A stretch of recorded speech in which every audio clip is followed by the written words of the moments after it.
Hey everyone, I'm Joe and today I'm going to be talking about what I read in July, or essentially my July wrap-up. July was a really good month.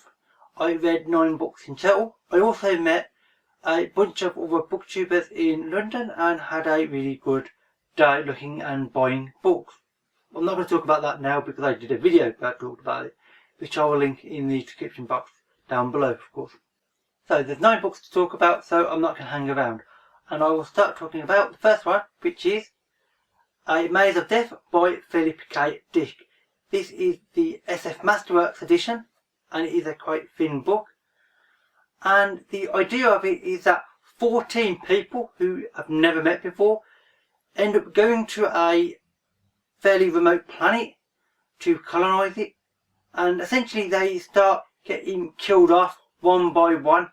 They don't know who or what by. It could be each other, it could be something on the planet, and it's weird and mysterious and you don't quite know what's happening, and because of that it actually made me really interested and I really enjoyed this book. I mean, I'm a big fan of Philip K. Dick anyway, so the fact that I rated it highly is not surprising, and I did indeed give it 4 out of 5 stars on Goodreads. The second book that I read was Enchanter's Endgame by David Eddings. This is the 5th and final book in the Belgariad series, which I've been reading for the previous 4 months. And this is a good and fitting ending to the series. It is a fantasy series where the plot is somewhat stereotypical or old-fashioned, as you could say, where it is about a young boy called Gavian who is on a coming-of-age type quest against a great evil with a mismatched band of fellow sort of adventurers and heroes along with him. And although it may be cliche in a lot of ways, frankly I don't care because it was fun, it was action packed, and it finished the series really nicely. And overall I gave it 4 out of 5 stars. The previous 4 books also got 4 out of 5 stars, so 4 out of 5 stars for the entire Belgariad series, in fact. The next book is one that you've seen many times before, and quite simply it is June by Frank Herbert. This is the SF Masterworks edition, the hardback version, quite a big thing. And this is a science fiction book, an absolute classic. It reads like a fantasy book and it's well known for that reason. And it is the start of the Arrakis or Dune universe. Herbert wrote 6 books himself within this world, and then nowadays his son has continued writing about the world of Dune and Arrakis and related subjects. And I gave this 5 out of 5 stars on Goodreads. I'm not going to say too much more because frankly I've already said lots about this book in the past. The next book is the sequel to Dune, and that is Dune Messiah, Frank Herbert again. This I read last year for the first time, so this is the second reread for me, or first reread technically, and I gave it 4 out of 5 stars on Goodreads. I'm not going to talk about the plot particularly because it could very well give away details about the first book, but it continues the world and the ideas that were created in the first book, and I really did enjoy it because I gave it 4 out of 5 stars. Not quite as good as the original, but still a good solid book, especially if you like Dune, which I really do. The 5th book I read was Children of Dune. This is the 3rd book in the series, and again I'm not going to say too much about it because of the 2nd and 1st books and obviously spoilers and such, but it continues on yet again a little bit further in history from the 1st book, and I really enjoyed this actually. The 2nd book, Messiah, I gave 4 out of 5 stars to, but that was a lower 4. This was a very high 4. I mean, I almost gave it 5 initially, but I decided to give it 4 because it didn't quite live up to the first one, but not by much though. It's very close, and basically it's a brilliant book. The 6th book that I read this month was Little Big by John Crowley. This is the fantasy book for my SF reading project that I started in June. It took me so long to read that I didn't finish it till mid-July, however. And I also buddy read this with Mercedes and Caitlin, whose channels I will link in the description below, of course. And I gave this 3 out of 5 stars. The writing was good. The plot may be good, but I'm not actually sure, because frankly my one overriding thought for this book is confusion. Even though I've read the book, I could not describe to you what this book is about, really, because frankly I don't know. It's really confusing, and well, I can't really say any more because I'm just so badly confused by it. The plot jumps around from character set to character set. Characters are linked in ways that I'm not entirely sure how they work, even though I've read it. And yeah, just pure confusion, frankly, which is a shame because I was hoping to like this. It sounded brilliant. The 7th book is The Space Merchant by Frederick Pohl and Sam Kornbluth. This is a SF Masterworks edition, and it's fin 1. This is a world where the resources have become fairly scarce, and a major player in world politics is actually advertising agencies, and indeed that is what the book is about.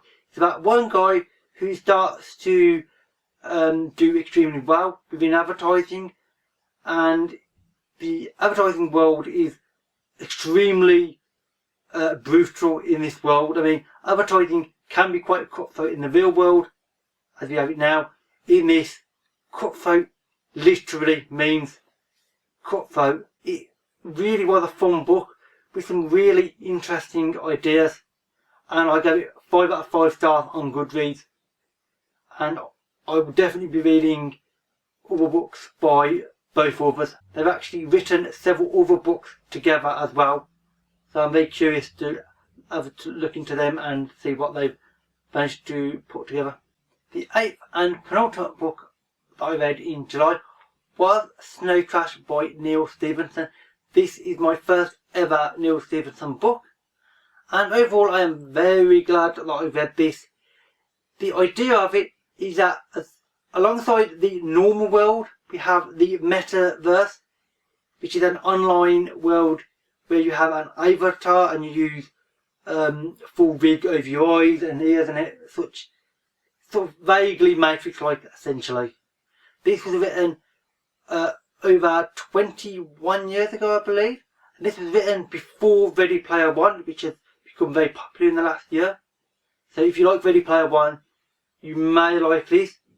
I actually gave Ready Player One higher stars than this. That got 5 stars, this got 4.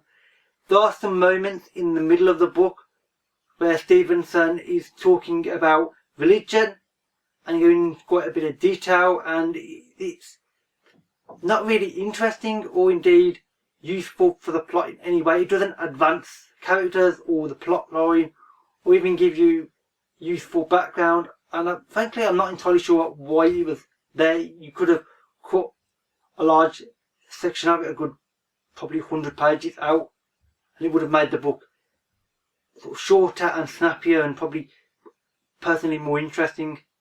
But you know, it's not a major problem, so I still really liked it, and it's still a brilliant book, and I'm definitely going to be reading more by Stevenson, probably by the end of the year in fact. And finally, the last book is Leviathan Wakes by James S. Curry. James S. Curry is not actually a person, it's actually 2 people, the pen name of Daniel Abraham and Ty Frank. This is a science fiction book where mankind has spread to other planets and moons in the solar system and has colonised them, and a mining ship, an ice mining ship, finds a ship adrift in the middle of space. They go to help. Things don't turn out the way they expected. Their ship gets attacked and blown up. Then the 4 survivors of their ship essentially become super wanted and in great desire by everybody, basically, for what they've seen and what they may or may not know. And is also based around another character, Detective Miller, who is on a space station in another part of the solar system, and his investigation into something else, which I'm not going to talk about. Basically, his plot line and the crew's plot line end up interweaving and spiraling out of control, thankfully, and it's a big, epic plot. The pacing is relentless and unforgiving, but because of it, it's absolutely brilliant. I loved this book really badly. I gave it 5 out of 5 stars on Goodreads without question. The 5th book was released in June, the day before my birthday in fact, and I will be reading all the other books. There is 9 books planned in the series, so it's going to take a while for me to actually get around to being able to read them all. There is also a TV series called The Expanse, which is the name of the book series as well, on the science fiction channel, or sci-fi channel, in November or December this year. Can't remember when exactly. So with that said, that's pretty much it for this video. I've had a very good reading month with reading all these, and all the links to the people and indeed my video where I talk about my London meetup will be in the description box below, along with all the social media links as they always are. And that's it for this video. So thank you for watching, and I'll see you another day. Bye for now.